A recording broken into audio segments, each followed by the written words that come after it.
Ito yung mga dahilan kung bakit sinasabi ng mga eksperto na ang China parang nabubuhay na sa 2050s. Unang-una, nandyan yung mga traffic signs. Wala na silang karatula sa poste. Instead, laser projectors na ang bumabagsak diretso sa kalsada, complete with glowing zebra lines at moving arrows na nag-a-adjust kapag rush hour. Literal na nagdi-disco ang intersection. Pero yung traffic nila, disiplinado pa rin. Dito mo marirealize, okay, parang nasa 2050 na nga talaga sila. Tapos meron din silang tinatawag na ladder building. Imaginein mo yung skyscraper na hindi diretso pataas. Bawat palapag, parang hagdan na umaakyat paunti-unti sa langit. Hindi lang creative ang mga Chinese. It's pure architectural poetry in steel and glass. At kung akala mo normal pa rin ang mga trend nila, pues may autonomous metro sila na tinatawag na worm train. Dalawang coach lang, walang driver. Parang caterpillar na gumagapang sa makikitid na rail. Compact, efficient, at sobrang tahimik. Sa atin, kapag yung MRT tahimik, ibig sabihin sira ang aircon. Ito pa, sa Shanghai, may underwater museum sa Guangfulin Park. Sa unang tingin, para silang binaha. Pero no,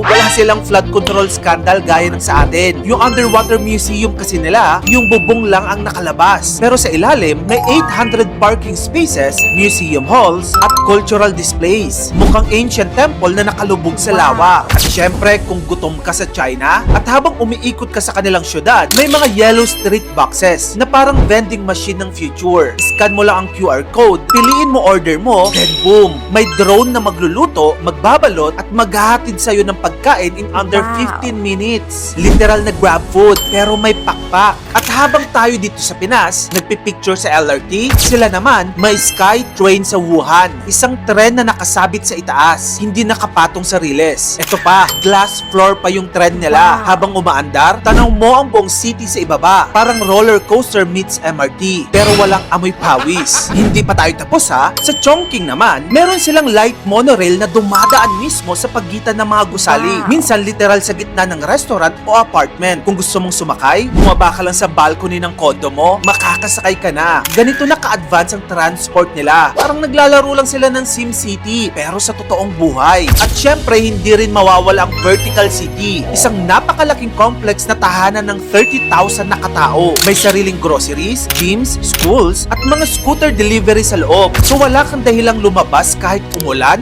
umaraw, o kahit magka-zombie apocalypse pa. Isang building lang, pero may sarili silang ecosystem.